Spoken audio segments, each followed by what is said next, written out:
Programme શરૂ થાય છે. હું સિપ્તેનભાઈને રિક્વેસ્ટ કરીશ કે ચાલુ રાખે. 12 વાગ્યા સુધી વાંધો નથી. બર મોહમ્મદ વાલ સલવાત.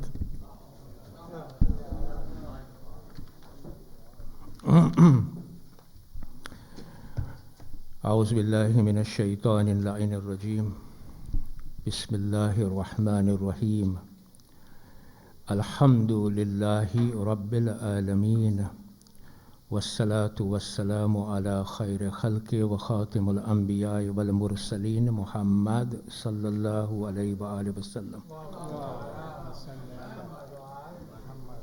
ولا حول ولا قوة إلا بالله العلي العظيم. ભાઈઓ તથા બહેનો, અસ્સલામુ અલૈકુમ વરહમતુલ્લાહિ વબરકાતુહ. સૌ પ્રથમ હું મુર્તદાભાઈનો આભાર માનું છું કે કલ્બે સલીમ ઉપર કેટલું સરસ એક્સપ્લેનેશન આપ્યું, અને તમે નસીબદાર છો કે આવા એક્સપ્લેનેશન તમને મળે છે. અલ્હમ્દુલિલ્લાહ. આપણે ઇતિહાસમાં નજર ફેરવશું તો આપણને જાણવા મળશે કે ઇન્સાનોમાં, સોસાયટીમાં, ઉમ્મામાં કેટલી ઇખ્તલાફો છે, તકલીફો છે, કન્ફ્યુઝન હોય છે ઘણી વખતે. અને એમાં એક કારણ એ પણ હોય છે કે જ્યારે શબ્દ અથવા લફ્ઝ જે આપણે યુઝ કરતા હોય એના હકીકી મિનિંગ સાથે જ્યારે આપણે એ શબ્દ અથવા લફ્ઝને આપણે જોડીએ નહીં, ત્યારે એક કન્ફ્યુઝન ઊભું થાય, અથવા ઇખ્તલાફ ઊભું થાય, અથવા ઘણી વખતે એ કન્ફ્યુઝન ને ઇખ્તલાફથી મોટા ઝઘડાઓ પણ ઊભા થાય છે. તો ઘણી વખતે આપણે જોશું કે હકીકી મિનિંગના ઘણાય લફ્ઝો માણસો યુઝ કરે અને પછી એના લીધે કન્ફ્યુઝન થાય. આ વસ્તુ ઘણી વખતે આપણને મીડિયામાં દેખાઈ આવે, ઘણી વખતે સિયાસતમાં એટલે કે પોલિટિક્સમાં એ પણ હોય છે કે અમુક લફ્ઝ શબ્દ યુઝ કરવામાં આવે અને પછી એના હકીકી મિનિંગ આપવામાં ન આવે, પણ એ શબ્દ બધે બાજુ જુદી જુદી જગ્યાએ યુઝ થતા હોય અને કન્ફ્યુઝન પણ અને ઇખ્તલાફ પણ ઊભું થતું હોય. મસલન આઝાદી, સ્વતંત્ર અથવા ફ્રીડમ, આ કેટલું ખૂબસૂરત શબ્દ છે, આઝાદી ને ફ્રીડમ. પણ એના હકીકી મિનિંગ સાથે જ્યારે આપણે એ શબ્દને યુઝ ન કરીએ ત્યારે કન્ફ્યુઝન અને ઇખ્તલાફ ઊભું થાય છે. સ્વતંત્ર, ઘણી વખતે એ જે ફ્રીડમ જે આપણે વર્ડ યુઝ કરીએ છીએ, એ ફ્રીડમ ઈસ્ટમાં જુદી રીતે વપરાય છે, વેસ્ટમાં જુદી રીતે વપરાય છે, રિલિજિયસ કોમ્યુનિટીમાં જુદી રીતે વપરાય છે, સેક્યુલર કોમ્યુનિટીમાં જુદી રીતે વપરાય છે. ફોર એક્ઝામ્પલ, વેસ્ટમાં અને સેક્યુલર કોમ્યુનિટીમાં સ્વતંત્ર અથવા આઝાદી પોળી રીતે સમજાય છે, એટલે કે એની મર્યાદા જે છે, લિમિટેશન છે, એ લિમિટેશન પોળી રીતે રાખવામાં આવે છે. એમાં ફોર એક્ઝામ્પલ એના લીધે અધિકારો વધી જાય છે, એટલે કે રાઇટ્સ ઉપર વધારે ભાર મૂકવામાં આવે છે. એમ કે ફોર એક્ઝામ્પલ આજે ડિબેટ ચાલતું હતું 2-3 અઠવાડિયા પહેલાં, એમાં ફ્રીડમ ઓફ એક્સપ્રેશન હતું, રાઇટ ટુ ઓફેન્ડ. એક સોસાયટીમાં સ્વતંત્ર અથવા ફ્રીડમ આવી રીતે જો યુઝ કરવામાં આવે કે મારી પાસે અધિકાર છે કે હું કોઈનું અપમાન કરી શકું, ને બીજી બાજુ એ જ માણસ કહેતો હોય કે હું મારું જે ફ્રીડમ છે એની મર્યાદા, એની લિમિટેશન હું ઓછી કરી ને મારી ફરજિયાત બનાવું છું કે હું એને રિસ્પેક્ટ આપું. આ બે વસ્તુ જુદી થઈ ગઈ, પણ ફ્રીડમના નામથી થયું. મતલબ એમ કે એક પેરેન્ટ્સ એમ કહેશે કે હું મારા છોકરાને મારા ફ્રીડમનું ફરજિયાત વધારે બતાડીશ કે એ રિસ્પેક્ટ વધારે આપે, અને એક પેરેન્ટ એમ કહે છે કે હું મારા દીકરાઓને અધિકાર આપીશ કે એ અપમાન કરે. તો જે સોસાયટી આ વસ્તુ, અપમાન વસ્તુને લેશે તો એ સોસાયટી કેવી હશે અને રિસ્પેક્ટની હશે, એ એક ડિબેટ છે. કહેવાનો મતલબ એમ છે કે જો લફ્ઝ જ્યારે જુદી જુદી રીતે યુઝ થાય છે તો આ કન્ફ્યુઝન ને ઇખ્તલાફ આવે છે. એવી રીતે ગૈરત શબ્દ, ગૈરત એટલે મોડેસ્ટી, ઓનર, ઇંગ્લિશમાં એને કહેવાય. એ ગૈરતનો જો મકસદ આપણે સરખી રીતે મતલબ અને માયના સમજી ન શકીએ તો ઘણી વખતે કન્ફ્યુઝન પેદા થઈ જાય છે, ઇખ્તલાફ પેદા થઈ જાય છે. ઘણી વખતે માણસો એમ લઈ લે છે કે ગૈરતમાં આબરૂ વધારે છે. આબરૂ એટલે મારું ઓનર, એમાં એ ભાગ વધારે છે. અને એ ભાગ વધારે લેતા અને યુઝ કરતા ઘણી વખતે આપણે જોઈએ છે કે બાયડીને, સ્ત્રી જાતને સબ્જ્યુકેટ કરવામાં આવે છે કે એની કોઈ પણ જાતની એડવાઇસ આપણે માનતા નથી, કાં તો આપણે દીકરીઓને ઘરમાં રાખીએ છીએ એમ સમજીને કે આ ગૈરત છે, આ મોડેસ્ટી છે. નો, એમાં આપણે આબરૂનો ભાગ વધારી નાખ્યા છે, પણ આપણું જે ગ્રોથ અને પ્રગતિ છે એ આપણે ઘણી વખતે ઓછી કરી નાખીએ છીએ આ શબ્દ આવી રીતે યુઝ કરવામાં. એવી જ રીતે અઝાદારી. અઝાદારી, હવે આ સબ્જેક્ટ હું એના માટે લઈ આવું છું કારણ કે આ મારો સબ્જેક્ટ છે કે આજે ફિરકાબાજી બહુ વધી ગઈ છે સુન્ની શિયામાં. અને એક વસ્તુ ઘણી વખતે જે ડિબેટમાં આવી જાય છે એ અઝાદારી ઉપર આવી જાય છે. એટલે મારે આ સબ્જેક્ટને એક ટ્રીટમેન્ટ આપવી છે, એક એનાલિસિસ આપવી છે કે આપણે આજના વખતમાં જો આપણે સરખી રીતે એ સબ્જેક્ટને આપણે જો સમજીએ તો આ બહુ કામનો સબ્જેક્ટ છે આજના વખતમાં શિયા સુન્નીની યુનિટી માટે. તો આ એક શબ્દ છે કે જેમાં કન્ફ્યુઝન ઘણી વખતે બહુ આવી જાય છે. તો આ સબ્જેક્ટ ઉપર આપણે આજે જરાક ડેલિબરેશન કરશું. પણ એ સબ્જેક્ટ ઉપર આવ્યા પહેલાં મારે એક પ્રિએમ્બલ આપવું છે. હંમેશા યાદ રાખવું પડશે આપણને કે આપણે કોઈ પણ કોમને જોઈને કે સોસાયટીને જોઈને કે દેશને જોઈને આપણે એનું દીન પારખી નથી શકતા. એ હંમેશા યાદ રાખજો. દીન જો પાળખવું હોય, દીન જાણવું હોય કે આ કોમમાં કયું દીન છે ઓર કયું દીન છે, તો એની તાલીમાતને સમજવું પડશે, ટીચિંગને સમજવું પડશે. તો તાલીમાત આપણને ક્યાંથી ખબર પડે, કેની પાસેથી મળે? તો તાલીમાત આપણને એની કિતાબો પાસેથી મળે, એક. બીજું કે એના ઉલમા અને સ્કોલર્સ પાસેથી મળે, બે. જ્યાં સુધી આપણે એ તાલીમાત કિતાબોમાંથી ન લઈ શકીએ અને આલિમો પાસેથી એના સ્કોલર્સ પાસેથી જે એ લોકોનું કામો એ લોકો કર્યા હોય, સ્કોલરશિપ્સ કર્યા હોય, એ જો આપણે ન લઈ શકીએ તો આપણે ખાલી એક કોમને જોઈને કહી ન શકીએ કે આ ઇસ્લામ છે કે આ ક્રિશ્ચિયાનિટી છે એ લોકોનું કન્ડક્ટ ઉપર. જેમ કે આજે આપણે કહી ન શકીએ કે સાઉદી અરેબિયા ભલે પોતે ઇસ્લામ દેશ છે પણ કહી ન શકીએ કે આ જે એ લોકો કરે છે ઇસ્લામ છે. આપણને કિતાબો જાણવી પડે, આપણને સ્કોલર્સના કામો સમજવા જોઈએ. એવી જ રીતે દીન જો સમજવું હોય તો હું એક દાખલો આપું તમને. એક મકાન છે, મકાનનું ફાઉન્ડેશન કેવું છે, મકાનમાં દરવાજો ક્યાં છે, મકાનમાં બારીઓ ક્યાં છે, મકાનમાં રૂમ્સ ક્યાં છે, એ જો આપણી પાસે ખ્યાલ ન હોય તો આપણે મકાનનું બેનિફિટ ન લઈ શકીએ કે મકાનને આપણે સમજી ન શકીએ. એવી જ રીતે બિલકુલ દીનમાં પણ 3 ભાગો છે કે જે જો ન હોય તો આપણે કહી ન શકીએ કે આ દીન છે. પહેલો ભાગ છે કે દીનમાં હંમેશા અકાયદ હોવું જોઈએ, ફાઉન્ડેશન્સ હોવું જોઈએ, ફંડામેન્ટલ્સ હોવું જોઈએ. બીજું છે કે અખલાક હોવું જોઈએ, એથિક્સ હોવું જોઈએ. અને ત્રીજું છે અહકામ, ફિક્હનો ભાગ હોવો જોઈએ.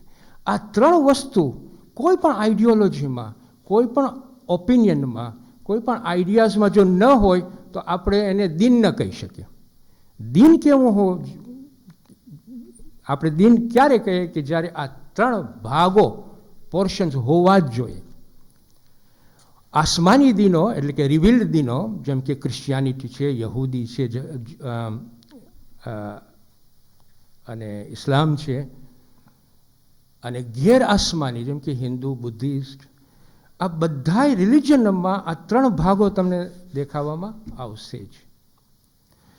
ઇસ્લામમાં પણ આપણી પાસે અકાયદ છે, આપણી પાસે અખલાક છે અને આપણી પાસે અહકામો છે. આ ફંડામેન્ટલ આ 3 પોર્શન હોવા જ જોઈએ. બીજી વસ્તુ જે આપણને ધ્યાનમાં રાખવાની છે એ આ છે કે હંમેશા આપણે અખલાક, અકાયદ અને ફિકને એક જ નજરથી ન જોવું જોઈએ. એ લોકોને જાણવાની રીતો જુદી છે. જેમ કે એક્ઝામ્પલ આપું તમને કે આ જે ચામડાથી બનેલી એક ટોપી હોય અને ચામડાથી બનેલી જૂતો હોય, જૂતો એટલે શૂઝ, આ બંને ચામડાથી બનેલી છે. પણ હું જો ટોપી પગ ઉપર પહેરું અને જૂતા માથા ઉપર પહેરું તો એ બરાબર નથી. ટોપીનું ફંક્શન જુદું છે. એ ટોપી આપણને માથા ઉપર પહેરવી પડે. બંને ચામડાની બનેલી છે. અને શૂઝનું કામ છે કે એનાથી આપણે ચાલીએ છીએ. એવી જ રીતે દરવાજો અને ખુરશી. જો દરવાજા ઉપર હું રાખીને ખાઉં, જમું, બેસું તો એ બરાબર ન કહેવાય. અને ખુરશીને દરવાજા તરીકે લાવું તો એ પણ બરાબર ન કહેવાય. બંને બિલ્ડિંગનો ભાગ છે. બંને બિલ્ડિંગનું ફંક્શન્સ જુદું. આ ખુરશી અને દરવાજાનું ફંક્શન્સ જુદું છે. જ્યારે આપણે આ ફંક્શન્સને સમજીએ ત્યારે આપણને આ મકાનની વેલ્યુની ખબર પડે. એવી જ રીતે અકાયદ જાણવાની રીત જુદી છે, ફિક જાણવાની રીત જુદી છે, અખલાક જાણવાની રીત જુદી છે. આ એક સ્ટેટેડ પોઝિશન છે. હવે જો આપણે અકાયદને ફિક રીતે સમજશું અને ફિકને અકાયદની રીતે સમજશું તો ગુમરાહનો સબબ બની શકે છે. ઇન અધર વર્ડ્સ કે યુ કેન ગેટ કન્ફ્યુઝડ. અકાયદની રીતે જાણવું જોશે અને ફિકની રીતે, તો જ આપણે સમજી શકશું. પણ ફિકના જે રૂલ્સ છે એ આપણે અકાયદમાં નાખશું ને અકાયદના રૂલ્સ છે એ જો ફિકમાં નાખશું તો આપણે એક કન્ફ્યુઝનનો સબબ બનશું. આપણે અન્ડરસ્ટેન્ડિંગમાં આપણને પ્રોબ્લેમ પડશે. મસલન ફોર એક્ઝામ્પલ, ઇસ્લામમાં ફંડામેન્ટલ રેફરન્સીસ, ફંડામેન્ટલ બોથ આહલે સુન્ના અને આહલે તશય્યુમાં 3 તો છે જ. કુરાન, હદીસ અને ઇજમા, કન્સેન્સસ. આ 3 તો છે. ચોથામાં આહલે તશય્યુ અકલને માને છે અને અમુક આહલે સુન્ના વલ જમા અકલને માને છે. આહલે હદીસ ફોર એક્ઝામ્પલ અકલને નથી માનતા. પણ હવે આજે એક હદીસ આવે, ખાલી 1 કે 2 જણા પાસેથી હદીસ આવી હોય તો એ હદીસ ઘણી વખતે યકીન ઉપર પૂરું હોતું નથી. આમાં અમુક ફેરે ડાઉટ હોય છે. પણ ફિકની મિજાજમાં એને કહે છે ખબરે વાહિદ. એ એક્સેપ્ટ આપણે કરી નાખીએ છીએ, ભલે 1 કે 2 જણા પાસેથી જ આવી હોય. પણ જ્યારે અકાયદનો મામલો હોય ને, અકાયદનો, ફંડામેન્ટલ્સનો, તો હદીસ મુતવાતિર હોવી જોઈએ, સર્ટન હોવી જોઈએ, યકીન હોવું જોઈએ, યકીનના લેવલ ઉપર હોવું જોઈએ. આ વસ્તુ બહુ ઇમ્પોર્ટન્ટ છે. હું બહુ સાદી રીતે સમજાવું છું કે આપણને ખબર પડે. જ્યારે અઝાદારીનો આપણે મકસદને બધું સમજવાની ટ્રાય કરીએ, આહલે સુન્નાને કેવી રીતના તફાવતો થાય છે એના ઉપર હું આવીશ. એના માટે આ સબ્જેક્ટ ઉપર હું ટ્રીટમેન્ટ આપું છું કે અકાયદમાં મુતવાતિર હોવું જોઈએ, એટલે કે યકીન ઉપર હોવું જોઈએ. ફોર એક્ઝામ્પલ, આજે આપણે બધા સ્ટુડન્ટ્સ હોય અને હું તમારો ટીચર હોઉં ને હું તમને કહું કે આ છૂટી પડે, છૂટી પછી 6 ચેપ્ટર ઉપર તમારી પરીક્ષા હું લઈશ. હવે છૂટીમાં તમે 2 જણાને મળ્યા અને એ 2 જણા તમને કહે કે નહીં, અમને SMS આવ્યું છે, મેસેજ આવ્યું છે કે 7મો ચેપ્ટર પણ હશે. પણ ખાલી 2 જ જણા તમને મળ્યા હતા, 30 જણાની ક્લાસ હોય. તો તમે થોડુંક ડાઉટ તો હશે એમાં કે નહીં, કદાચ આ લોકોની ભૂલ થઈ ગઈ હશે. બરાબર કે નહીં? આને કહેવાય ખબરે વાહિદ. પણ એ જ તમે 10 જણાને મળો ને, આ સ્ટુડન્ટ્સને, અને 10 જણા તમને કહે કે અમને બધાને SMS આવ્યું હતું, કે 15 જણા SMS આવ્યું હતું કે 7મો ચેપ્ટર પણ હશે, તો તમે યકીનના મંઝિલ ઉપર આવી ગયા. બરાબર કે નહીં? એને કહેવાય મુતવાતિર. એટલે જે હદીસોમાં વધારે પડતા માણસોથી હદીસો આવી હોય એને યકીનના મંઝિલ ઉપર આપણે પહોંચીએ છીએ. હવે આ જો સમજાઈ ગયું હોય, આ બહુ સાદી રીતે મેં તમને સમજાવ્યું છે, જો આ સમજાઈ ગયું હોય તો હવે આપણે અઝાદારી છે એ અઝાદારીનો કયો ભાગ અકાયદમાં છે, એટલે કે જરૂરિયાત દીનમાં છે, અને કયો ભાગ ફિક્હમાં છે કે જેમાં ઇખ્તલાફ થઈ શકે છે ઓર ડિફરન્સીસ આવી શકે છે. એમાં ઝઘડવાનું કાંઈ છે નહીં, પણ આ જોવાની રીત છે. તો પહેલી વસ્તુ એ ડિસ્કસ કરું એની પહેલાં આ સમજવાની જરૂર છે કે બંને ફિરકા, હું આ બે ફિરકાની વાત કરું છું, અહલે તશય્યુ અને અહલે સુન્ના વલ જમા. બંને ફિરકામાં એક્સેપ્ટ થાય છે કે વાકિય કરબલા દીને ઇસ્લામને જિંદા કર્યું. બંને ફિરકા એ લોકોની કિતાબમાં એક્સેપ્ટ કરે છે, અને એને યાદ કરવું પણ દીને ઇસ્લામને જિંદા કરે છે. આ એક થઈ ગયું. પછી બંને ફિરકા એમ કે છે કે કોઈ પણ એવા અમલો આપણે કરીએ કે જેમાં દીને ઇસ્લામ જિંદા થાય એને અઝાદારી કહે છે. ને ત્રીજું કે આપણે જો એવા અમલો કરીએ કે જે ઇસ્લામની તાલીમાતથી દૂર હોય અને ઇસ્લામ જિંદા ન થતું હોય અને રસ્મો રિવાજ ઉપર જતા હોય તો એ બરાબર નથી. અને ચોથું કે ઇમામ હુસૈન અલૈહિસ્સલામ એક એવી હસ્તી હતી, એક એવી હસ્તી છે કે જેનું રિસ્પેક્ટ બંને અહલે સુન્ના અને અહલે તશય્યુમાં જાળવી રાખ્યા છે. બંને ફિરકા they accept the fact that Imam Hussein is a personality very well respected in Islam.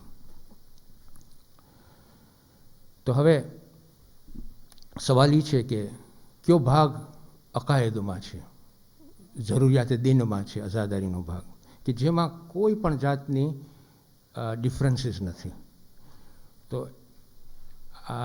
આપણે સમજવા માટે આ સમજવું પડશે કે ખુદ અઝાદારી એટલે કે એસન્સ ઓફ અઝાદારી અહલે સુન્ના અને તશય્યુમાં એવી રીતે આપણે લઈએ છીએ કે કુરાન અને હદીસમાં આ વસ્તુ જાયઝ, આ વસ્તુ છે કે અહલુલ બૈતની મુહબ્બત કરો. This is accepted. કુરાનમાં છે. મારી પાસે અત્યારે ઝેનમાં નથી કે કઈ આયતમાંથી, પણ મુસ્તફાભાઈ તમને ખબર હશે, પણ એમાં છે ક્લિયરલી કે અહલુલ બૈતને મુહબ્બત કરો. માલિકુમ જાસન માવદાત બરાબર કુરબા. So this is an accepted fact કે બંનેમાં છે. એટલે મુહબ્બત કરવું એ જરૂરિયાતે દીનમાં આવી ગયું, અને જરૂરિયાતમાં દીનમાં આવી ગયું એનો મતલબ એમ કે અઝાદારીનો જે આ ભાગ છે કે અહલુલ બૈત ઉપર આપણને મુહબ્બત કરવું જોઈએ, એમાં કોઈ પણ જાતની તફાવત નથી અને જરૂરિયાતને દીનમાં છે, એ અકાયદમાં છે, એમાં કોઈ પણ ડિફરન્સીસ નથી. તમને અમુક એક્ઝામ્પલ આપું. અબ્દુલ અઝીઝ દેલવી કે જે એક મોટી હસ્તી અહલે સુન્નામાં છે, એની કિતાબમાં જે કિતાબો ઘણી વખતે અગેન્સ્ટ શિયા ઇશનાશ્રી પર હોય છે, એમાં પણ તમે જ્યારે વાંચશો અને જોશો તો જ્યારે પણ અહલુલ બૈતનું નામ આવતું હોય છે, જેમ કે ઇમામ હસન, ઇમામ હુસૈન, તો એ લોકો અલૈહિસ્સલામ લખશે. વાય? કારણ કે છૂટકો જ નથી. They have to accept, every one of us have to accept કે અલ્લાહ અને હદીસમાં મુહબ્બત કરવું એક આપણા ઉપર ફરજિયાત છે, જરૂરિયાત દીન છે. એવી જ રીતે તમે સહી બુખારી ઓપન કરશો, સહી મુસ્લિમ ઓપન કરશો, તો એમાંય તમને દેખાશે કે જ્યારે અહલુલ બૈતનું નામ આવતું હશે ત્યારે એ લોકો અલૈહિસ્સલામ, અને સહાબાનું નામ આવતું હશે ત્યારે તમને ખબર છે કે રઝિયન અનહુ એ લોકો લખતા હોય છે. એટલે આ ડિફરન્ટ. હવે આપણા તશય્યુમમાં આપણે ઓફકોર્સ અહલુલ બૈતને માસૂમ તરીકે લઈએ છીએ, અને ઇમામ એક જુદો નુક્તો છે, પણ મુહબ્બત બંને ઉપર જરૂરિયાત દીન તરીકે આપણે લઈએ છીએ. એવી જ રીતે આની જ બુકમાં અબ્દુલ અઝીઝ દેલવીની બુકમાં એક ઇન્ટરેસ્ટિંગ અંદર ચેપ્ટર લખ્યું છે એણે. એ કિતાબનું નામ છે સિર્રુ શહાદતૈન. એમાં બે શહાદતની એણે વાત કરે છે એ કે એક શહાદત ખફી છે, પોષાઈ છે, એટલે કે કન્સીલ્ડ છે. એ કહે છે એ શહાદત ઇમામ હસન અલૈહિસ્સલામની હતી કે એમાં ઉમ્મતને જાણ ન થઈ કે એ શહાદત કેવી રીતે થઈ. અને બીજી શહાદત જે છે એ અલાની છે કે જે આખી ઉમ્મતને ખબર હતી કે આ ઇમામ હુસૈનની શહાદત છે અને આખી ઉમ્મતને ખબર હતી કે આ શહાદત વાકીએ કરબલામાં થઈ હતી ને કેવી રીતે થઈ હતી.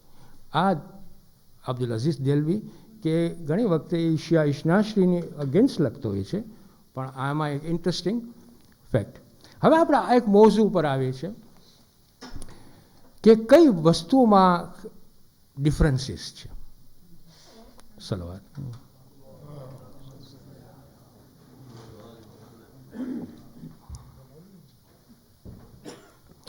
સોરી, આ સબ્જેક્ટ ઓકે છે? સબ્જેક્ટ સમજ પડે છે? Oh right, okay. મને I want to take it very slowly, કારણ કે આ બહુ ઇમ્પોર્ટન્ટ સબ્જેક્ટ છે. અઝાદારી actually can become a pivot where we could all unite together. That's the reason why I am. આ રીઝન આ છે કે હું આપણે સમજાવવાની કોશિશ કરું છું કે અઝાદારીનો જો આપણે મિનિંગ સરખી રીતે જો સમજી લઈએ તો આપણે જ્યારે ડિસ્કસ કરતા હોય અહલે સુન્ના વલ જમાતના માણસો તો આપણને ખબર હોવી જોઈએ કે કઈ બાજુ ઇખ્તલાફ છે ને કઈ બાજુ આપણે સાથે છે. અને એ સાથે જે છે ને એ હવે વધારવાની જરૂર છે, જેથી કરીને ઇમામ હુસૈનના નામથી ઘણા કામો આપણે કરી શકીએ છીએ. હવે મોઝુ ઉપર આપણે એ મોઝુ ઉપર આવ્યા કે કઈ બાજુ ઇખ્તલાફ છે.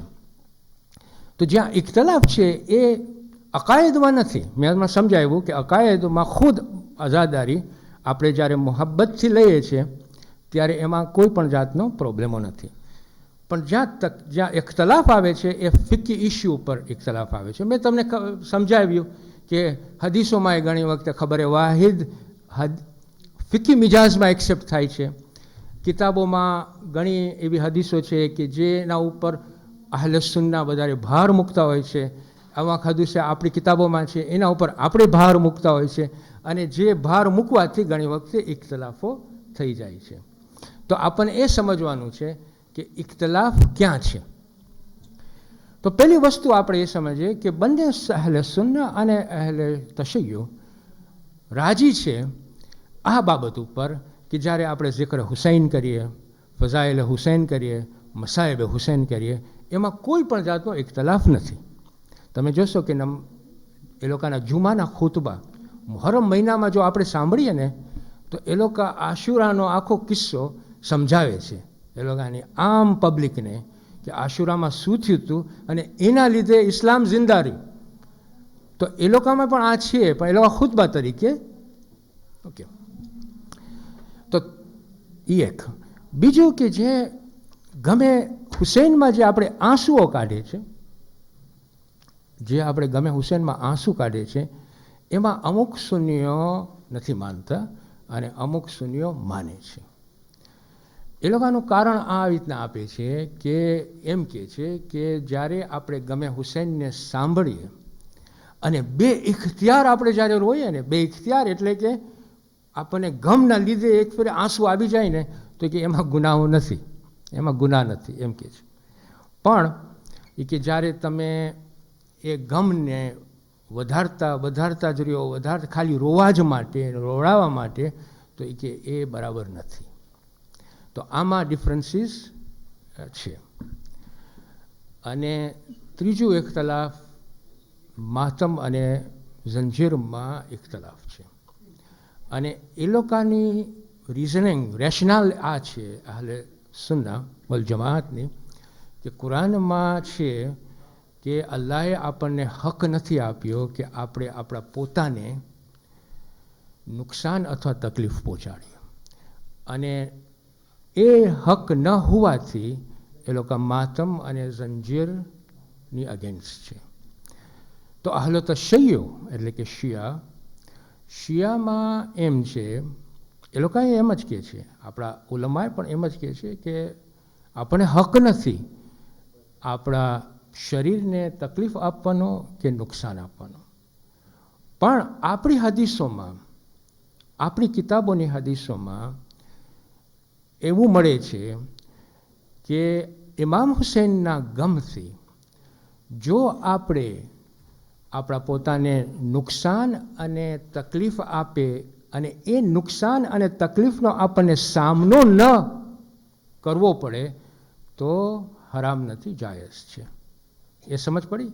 સામનો ન કરવો પડે એટલે કે ફોર એક્ઝામ્પલ આપણે ગમ એટલું આવી જાય કે એ ગમથી આપણે પોતાને આમ એક્ટ સ્પોન્ટેનિયસ થાય કે આપણે ગમથી એ ગમમાં આપણે પોતાને આ તકલીફ આપતા હોય પણ આ તકલીફનો આપણને સામનો નથી કરવો પડતો. સમજ પડી? આ તકલીફ સામનો નથી, આપણે એટલું બધું નથી કરતા કે આપણે ઓહ બહુ મરાઈ ગયું, એમ નથી થતું. એટલે તકલીફનો જો સામનો ન કરવો પડે, this is the best way I can express, સામનો ન કરવો પડે તો આપણામાં એટલે કે આપણા ઉલમાઓ માતમ જાયઝ છે, બરાબર ને. ઝંજીરમાં આપણા ઉલમાઓમાં ડિફરન્સીસ છે. હવે ઓબ્વિયસલી આના માટે આ ફિકી પોઝિશન છે અને ફિકના પોઝિશન માટે આપણા પોતાના જે આપણે તકલીદ કરતા હોય મુજતહિદો પાસે આપણે પૂછાવી શકીએ છીએ કે ભાઈ આ ઝંજીર કરવું શું છે. ઓકે, અંતમાં હું આજે બહુ મુખ્તસરનું કર્યો છું, અંત આવી ગયું છે ટાઈમ કે નથી, ડિસ્કશન કરશું એમાં વાંધો નહીં. હે મુખ્તસરમાં મને આ કહેવું છે કે જો આપણે 3 થી 4 ચીજ આના ઉપરથી સમજ્યા. પહેલી વસ્તુ આપણે જે સમજ્યા એ આ કે અકાયદમાં અઝાદારી, જ્યારે અકાયદના લેવલ ઉપર અહલે સુન્ના વલ જમા અને અહલે તશય્યુમાં કોઈ પણ ડિફરન્સ નથી. આપણે બધાય મોહબ્બતે અહલલ બૈત કરીએ છીએ અને એમાંય ડિફરન્સ નથી કે વાકિયા કરબલા ઇસ્લામને જિંદા કરવા માટે ઊભું કર્યું હતું અને એની યાદગીરી ઇસ્લામને જિંદા કરવા માટે કરવું જોઈએ. એટલે તો આપણે બધાય એમાં એગ્રીડ છે, એ એગ્રીડ પોઝિશન છે. ઇખ્તલાફ જેમાં આવે છે એ ફિકી પોઝિશનમાં આવે છે અને મેં તમને સમજાવ્યું કે ફિક પોઝિશન હદીસો ઉપર આપણે રિલાય થાય છે. આપણી હદીસો આપણી પાસે જે હદીસો છે એના ઉપરથી આપણે આપણા પોઝિશન ઉપર આવ્યા છે, માતમ ને મજલિસોનું, અને અહલે સુન્ના વલ જમાત એ લોકોની હદીસો ઉપરથી એ લોકોના પોઝિશનમાં આવ્યું છે. ત્યાં ઇખ્તલાફો છે. એક જગા ઉપર ઇખ્તલાફ નથી કે ઝિક્ર હુસૈન ઉપર, ફઝાઇલ હુસૈન ઉપર, મસાઇબ હુસૈન ઉપર આપણે શિયા સુન્ની સાથે કરી શકીએ છીએ કે તમે આવો આપણે ઇમામ હુસૈન અલૈહિસ્સલામને યાદ કરીએ અને યાદ કરીએ એના માટે કે ઇસ્લામ જિંદા થાય, કે એવું પ્રોજેક્ટ બનાવીએ કે આપણે સાથે કામ કરીએ કે એનાથી ઇસ્લામ જિંદા થાય. તો એ અઝાદારીમાં લેખાશે અને એ લોકો પ્રમાણે આ અઝાદારીમાં લેખાશે. ત્રીજી વસ્તુ જે આપણને જાણવાની છે એ આ છે કે જ્યારે આપણી પાસે દીનના આ 3 પોર્શન છે, અકાયદ, અખલાક અને ફિક, આ 3ના તરીકા જુદા છે સમજવાના. ને આપણે ફિકના તરીકે લઈને અકાયદને ન સમજીએ ને અકાયદના તરીકે લઈને ફિકને જો આપણે એવી રીતે કરીએ તો ઘણી વખતે ગુમરાહનો સબબ બની જાય છે, એમાં ખોટા ઝઘડાઓ ઊભા થાય છે. ઇમ્પોર્ટન્ટ વસ્તુ એ છે કે તારીખ જે છે, તારીખમાં ફોર એક્ઝામ્પલ એ લોકોના રિસર્ચ પ્રમાણે રસૂલ ખુદાની 4 બેટીઓ હતી, આપણા રિસર્ચ પ્રમાણે 1 બેટી છે. પણ આ તારીખનો મામલો છે, બરાબર કે નહીં? આ અકાયદનો મામલો નથી, આ તારીખનો મામલો છે. ઇમ્પોર્ટન્ટ વસ્તુ એ છે કે 4 હોય કે 1, ફઝીલત કોને મળી હતી? અલૈહિસ્સલામ, બરાબર કે નહીં? એ ઇમ્પોર્ટન્ટ વસ્તુ છે કે ફઝીલત મળી હતી. હવે આપણે આ 4ને 1માં જો કરવા જાય એમ સમજે કે તું આમ 4 નથી માનતા, 1 નથી માનતા ને આપણે 4 નથી માનતા એટલે આપણે કહીએ કે તું કાફિર છે ને આ નથી, એ જો લેવલ ઉપર આ બધું કરવા જાય, આ તારીખનો મામલો છે. હા, તારીખના મામલાનો એમ નથી કે આપણે રિસર્ચ ન કરીએ અને હક ક્યાં છે એ શોધવાનું આપણે ટ્રાય ન કરીએ, એ મના નથી. હંમેશા આપણને કરવું જોઈએ કે રિસર્ચમાં કોનું પોઝિશન એક્યુરેટ છે. પણ એ લોકોમાં 4 હોય ને આપણામાં 1 હોય તો આપણને ખબર છે કે ફઝીલત અહીંયા આપવામાં આવી હતી અને આપણે રિસર્ચ કરીએ કે ભાઈ આપણું જે પોઈન્ટ છે કે એક જ દીકરી હતી, એ રિસર્ચ કરીને આપણે સબમિટ કરી શકીએ છીએ. એ સિવિલાઇઝડ વર્લ્ડનો તરીકો છે, નહીં કે ગળા કાપવાના તરીકા આપણે અપનાવે કે આ કાફિર છે ને આ નથી કાફિર. એટલે અને બીજું કે માતમ, ફોર એક્ઝામ્પલ અહલે સુન્ના વલ જમા માતમ નથી કરતા. એનો મતલબ એમ નહીં કે એ લોકોની મોહબ્બત ઓછી થઈ ગઈ છે. આ ફિકી પોઝિશન છે. આ એ લોકોનું ફિક એ લોકોને કહે છે, આપણું ફિક આપણને કહે છે. માતમ એ લોકો નથી કરતા, તો એ લોકોની પોઝિશન આ છે. આપણને એનામાંથી એમ ન સમજવું જોઈએ કે તમે અહલલ બૈતની મોહબ્બત તમારામાં ઓછી છે. એ કઈ રીતના આપણે કહી શકીએ. એટલે અઝાદારીને જો આપણે સરખી રીતે સમજીએ ને એમાં અહલે સુન્ના અને વલ જમાને આપણે જો સાથ લઈએ તો ઇસ્લામમાં યુનિટી પણ વધે છે ઇમામ હુસૈનના નામથી. અને એ જ મકસદ કે ઇમામ હુસૈનનો જે વાક્ય કરબલામાં બન્યો હતો એ ઇસ્લામને જિંદા કરવા માટે હતું. અને એ જ વાક્ય જે આપણે યાદ કરીએ છીએ દર વર્ષે એ ઇસ્લામને જિંદા કરવા માટે છે. તો જો આપણે એ જગા ઉપર જો સાથ મળીએ તો ઇસ્લામમાં ઘણું યુનાઇટેડ કામ થઈ શકે છે. તો આજનો વખત ફિરકાપણું ઘણું છે, એટલા માટે મેં આ સબ્જેક્ટનું એક એનાલિસિસ તમને આપ્યું છે, એક ટ્રીટમેન્ટ આપ્યું છે કે એમાં મારો એ વધારો થાય નોલેજમાં, અને ઇન્શાલ્લાહ તમારો જો વધારો થયો હોય તો અલ્હમ્દુલિલ્લાહ, ને જો ન વધારો થયો હોય તો મને મારતા નહીં. આપણે સરખી રીતે વાત કરશું સિવિલાઇઝ રીતે. પણ આ એક એનાલિસિસ છે. આઈ હોપ કે it was interesting for you, અને તમને એમાં કંઈક મળ્યું જાણવાનું. ઇલાહી આમીન. તો હવે ડિસ્કશન. જી, જો એક વસ્તુ હું કહી દઉં, આ એનાલિસિસ મેં કર્યો, હું આલિમ નથી, હું એનાલિસિસ કર્યું. હું એ તમારી જેમ સ્ટુડન્ટ છું.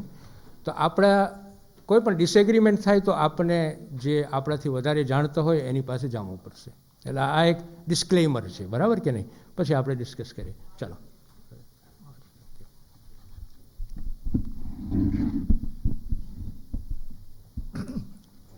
હવે સવાલો કોઈ ભાઈને પૂછવા હોય તો હું શરૂ કરું છું. ગુલામબાઝ બાબા.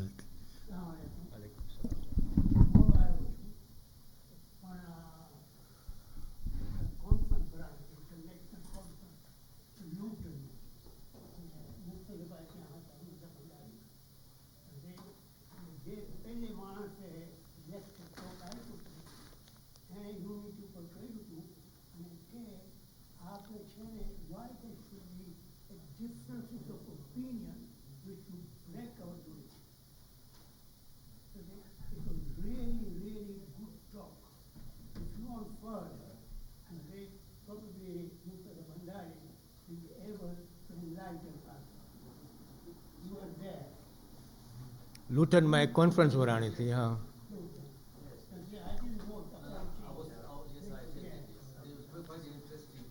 સુનિશિયા સાથે હતા.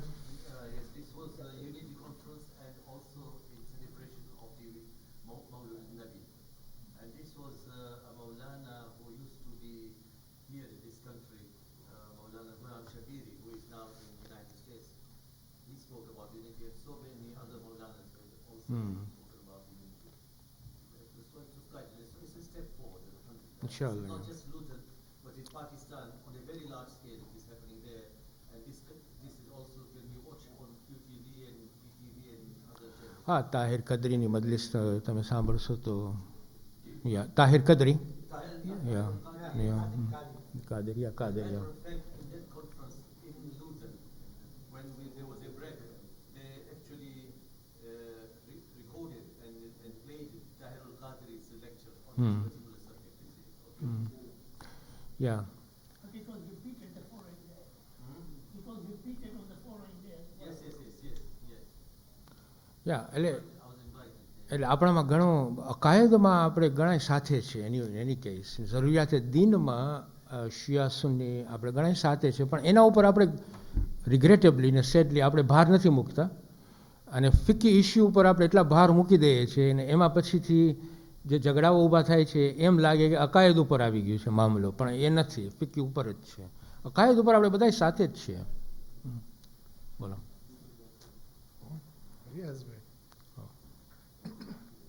વાલેકુમ સલામ. જરાક હું ગુજરાતીમાં કહીશ કે બધું સમજ લોકલી આપણે આટલા આપણે પ્રોગ્રેસ કરી રહ્યા છે on the issue of Shia Sunni. I believe it's unprecedented. And of course, Mr. Bhai will agree. આ લોકો actually મહોરમનો function કરે છે. Okay આશુરાનો.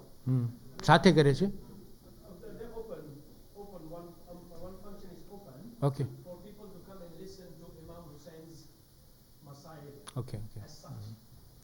I have been there with Murtaza by myself. I'm a base Hamira. I get che Hussein Omini, Ana Amina Hussein.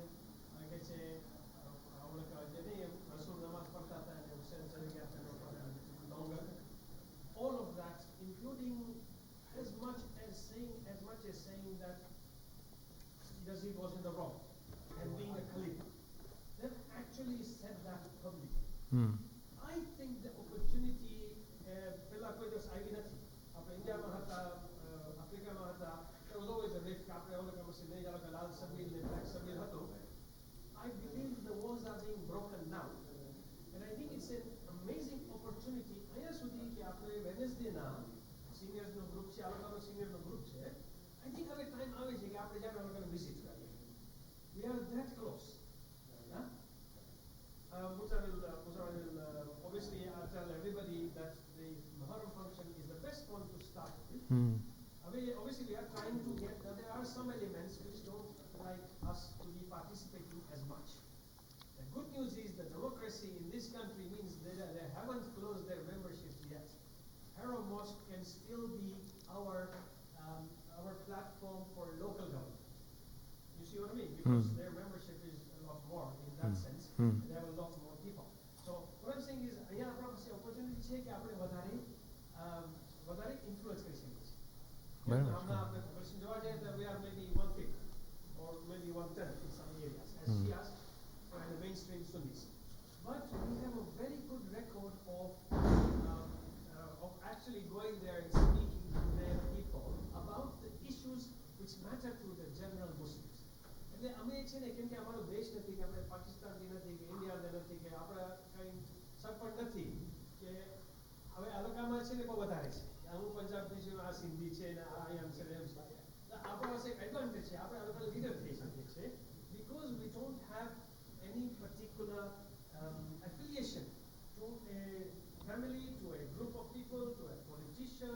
or a village in India or Pakistan Over there we had yeah અહીંયા નથી પણ હું કહેવા માંગુ છું કે આપણે વધારે ભાગ લઈએ તો આપણે ઇન્ક્રીઝ કરશું and not only that we will increase our chances of leading the Muslim Ummah inshallah. ચાલો સરસ yeah very nice Thank you very much. Murtaza bhai. Yes, I have attended quite a few of these conferences. The last one was the international conference in Luton. Unfortunately, you can see when you attend the reaction from the people that sometimes there is no uniformity, there is no harmony in the portrayal of our sentiments. So there is this difference. I mean, you go to some of the Sunni gatherings, they even say Nara Haidari. But in our gatherings, and also in our Imam Mara, you see, I have pointed out again and again and again. I've even written to Ahl Bayt TV, Hidayat TV, and I've spoken to the Major Javed in Hidayat TV. They have corrected, they have stopped things from happening because in the control room inside there, they have a free hand to put anything on these people are unaware of what's going on. So I have pointed out quite a few things which could create a lot of misunderstandings. I said, on the one hand, we are talking of unity. On the second hand, we don't show goodwill or sincerity on our part as well. So on my part, I do my best. But what I'm saying is this. When you spoke about, thank you very much, it was quite enlightening and informative and educative. The question of Zanjir. A number of our Maraji have been asked about this particular question, whether it is all right for us, proper for us to do Zanjir in the public. And you must have all seen the answer, what it was. He said, any act that we do in the name of Imam Hussein, which may bring some kind of misunderstanding or harm to our deen, then we should resist. We should avoid. yeah This is a very, very clear cut. But then you get some people who doctor, fabricate, and even produce glossy booklets to say that this would have actually approved it, and it has been proved that this is all Yeah. fabricated. So we need to be careful. We need to use this rather than that. Hassan. Thank you. Okay.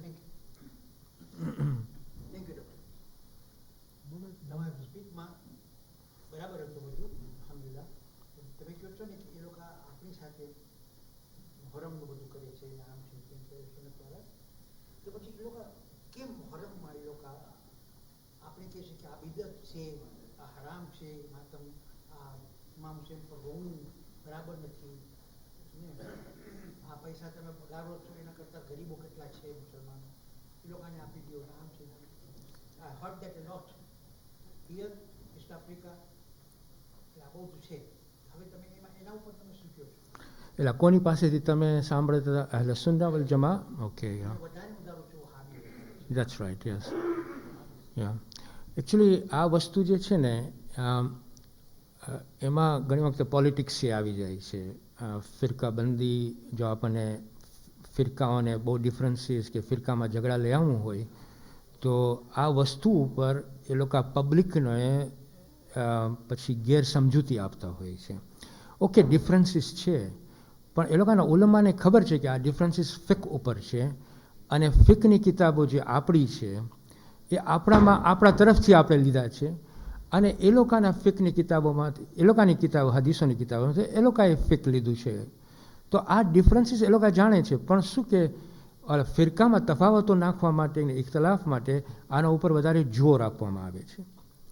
થઈ રહ્યું છે પહેલેથી તમને ખબર છે કે એક બાજુ મિંબર ઉપરથી ઓલા 3 ખલીફાઓને આપવામાં આવતું હતું, એવી રીતે પછી એ લોકોએ શરૂ આમ કર્યું, એમ કરતાં કરતાં આજે વખત એવો આવી ગયો છે જેમ આ ભાઈએ કીધું કે આપણે જો અમુક ચીજો ઉપર સાથે કામ નહીં કરીએ અને સાથે નહીં થાય અન્ડરસ્ટેન્ડિંગથી, તો આજે 21મી સદી એવી છે કે ચેનલ 4 ઉપર તમે આજથી અઠવાડિયા પહેલાં જો તમે ઇન્ટરવ્યૂ સાંભળ્યા હોત ચેનલ 4 ઉપર, કે જે CIAનો એજન્ટ હતો એને પૂછવામાં આવ્યું કે વેસ્ટનું જે કામ ઇરાક અને અફઘાનિસ્તાનમાં જે એ લોકો કરી શકતા હતા વેસ્ટનું, એ લોકો નથી કરી શક્યા, નીકળી ગયા છે ત્યાંથી.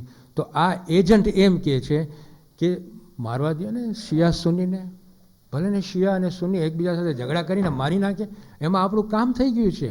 આ ચેનલ 4 ઉપર એકચ્યુઅલી આઈ વોઝ સરપ્રાઇઝ કે આ રીતના બોલ્યો ને ઇન્ટરવ્યુઅર એને સામનો ન કર્યો, પણ એનો મતલબ આપણને દેખાઈ આવે છે કે જ્યાં સુધી ઇસ્લામમાં ડિસયુનિટી ઉપર આપણે રહેશું તો આપણા માટે બહુ એક ગંભીર વખત પસાર થશે. એટલે આ વસ્તુ હું એવી રીતે જોઉં છું કે આ એક પોલિટિક્સ એ આપણને કાઢવાની જરૂર છે. ક્યારે કાઢીએ? જ્યારે આ ભાઈએ સજેસ્ટ કર્યું કે આપણે સાથે જમીએ, આવી અહીંયા ને આપણે સાથે જમીએ, કે આપણે ત્યાં જાય ને જમીએ સાથે, એટલે જમવાથી તો શરૂ કરીએ. ના, એ છે. વાલેકુમ સલામ વરહમતુલ્લાહ. My opinion, that is the main one. All these strict type of opposition never existed before 1979. If you look at history, it is the leadership of the Muslim Ummah. While after revolution of Iran, it was a direct threat to the so-called leaders of Muslim Ummah, Okay. and they took the action. All these nowadays, even if you give a reference to Abdul, there you can talk about Bukhari and everything, and you must have known that there is a deliberate attempt to remove everything in the name of Israeliyat.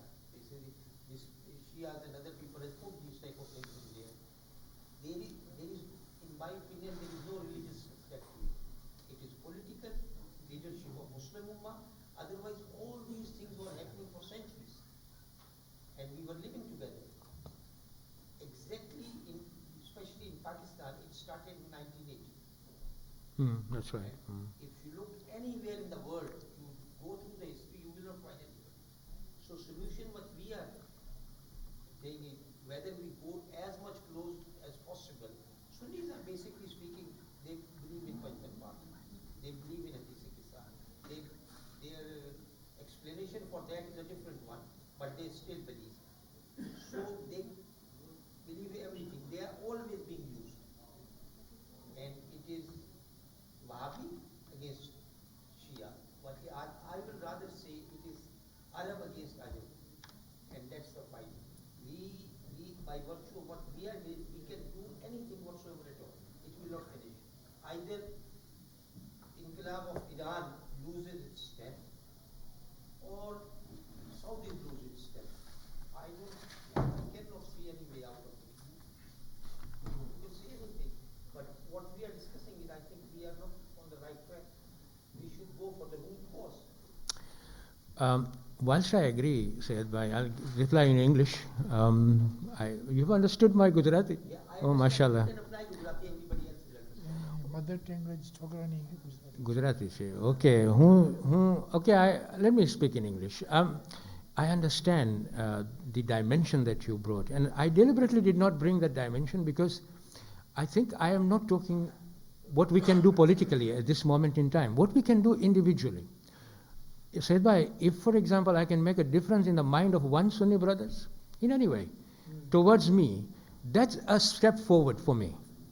And if we as individuals have understood the concept of Azadari in a better light, then when there is a discussion, because their leaders and their ulamas may bring some sort of politics into that, but if we as individuals bring some rationality into it, some love of Ahlul Bayt alayhimus salam, and if we can be together in the name of Imam Hussain alayhi salam for any reason, Ahl Sunnah wal Tashayyuh, then I believe that we have made progress to a certain degree.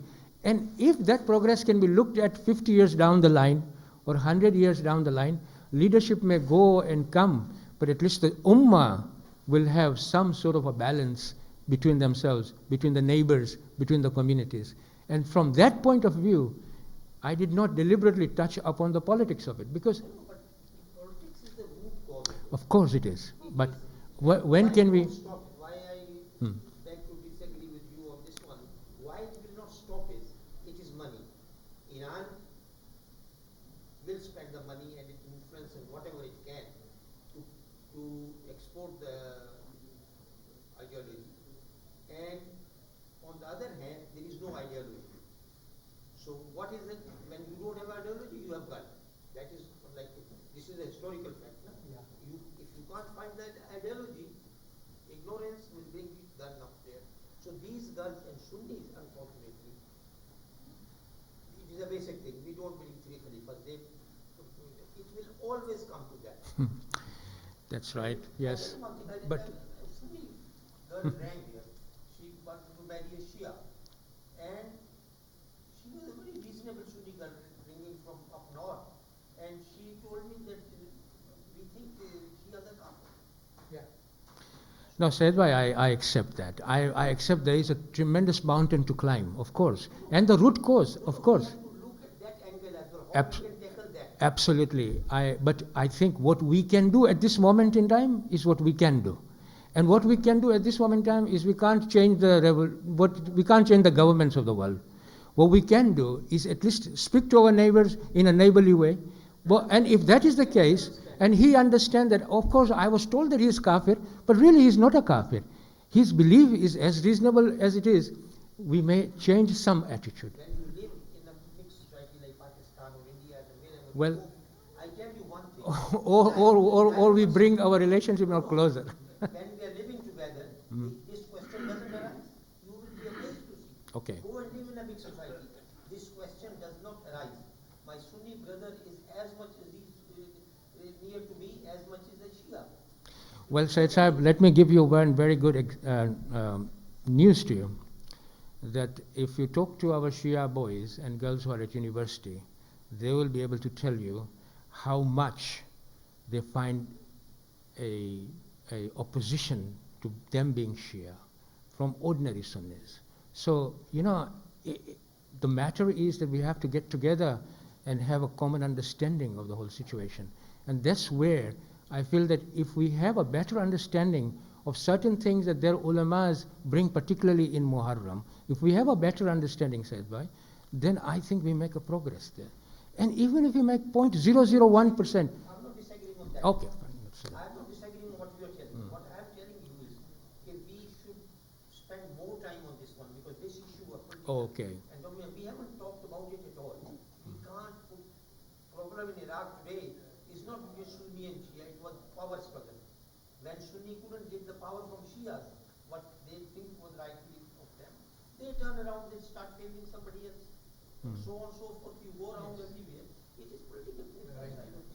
Thank you, sir.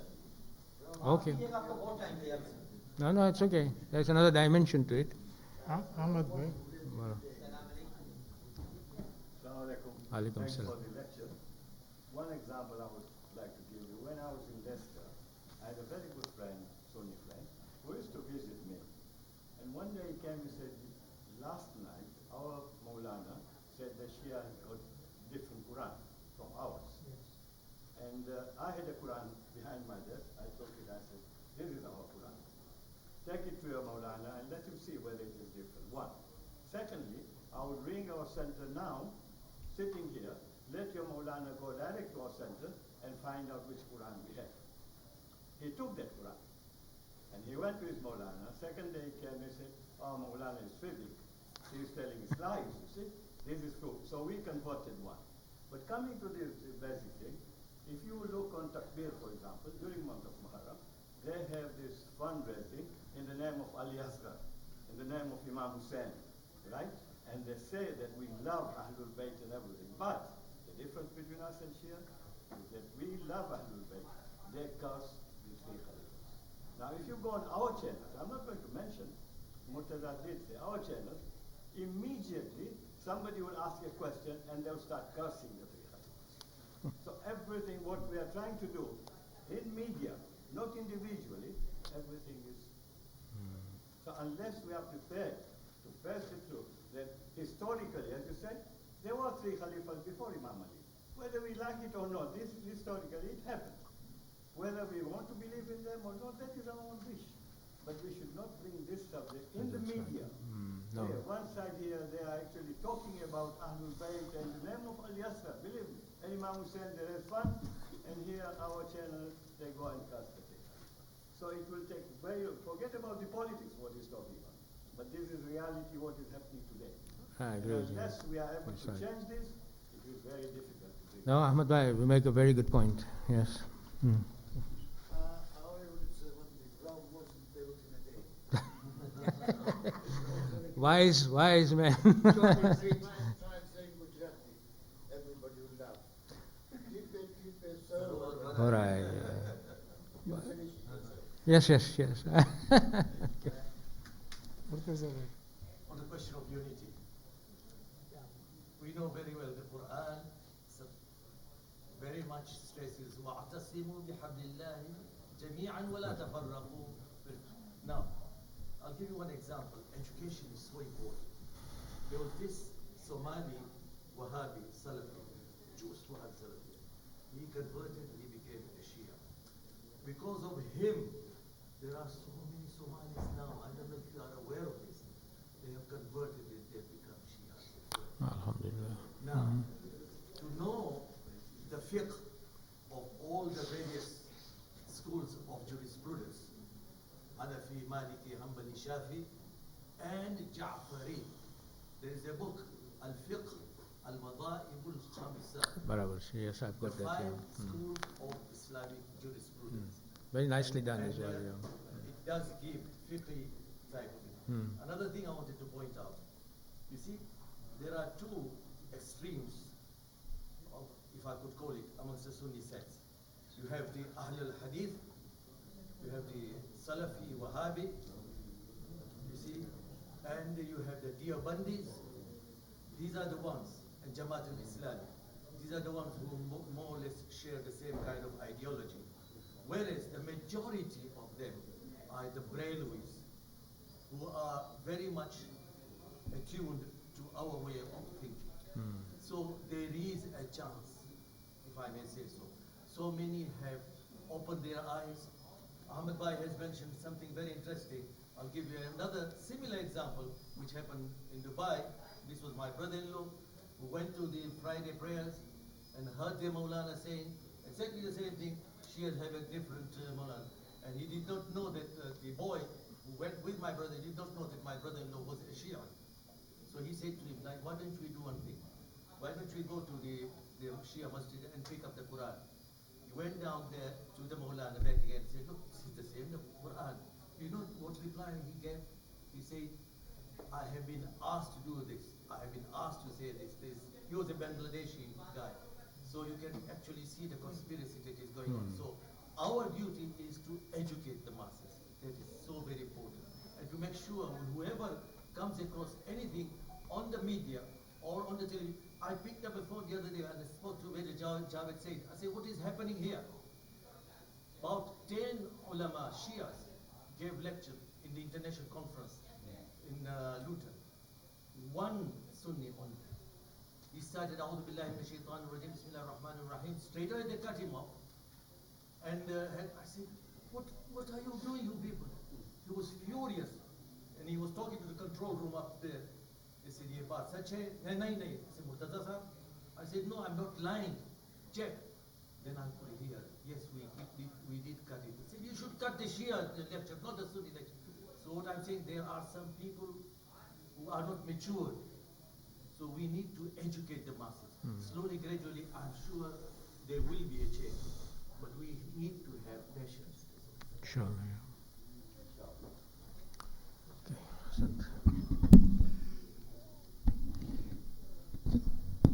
હવે આપણે ઘણું સવાલો થયા, ઘણું જાણવાનું મળ્યું આ lecture પછી. તો હવે આ સભાને બરખાસ્ત કરો છો ને પાછા એપ્રિલ મહિનામાં આપણે બોલાવશો સિપ્તેનભાઈને, ત્યારે વધારે એના પર પ્રકાશ પતાશે. તો હવે હું સભાને બરખાસ્ત રિક્વેસ્ટ કરીશ કે ઝિયારત શરૂ થાય. બર મોહમ્મદ વાલેકુમ સલામ.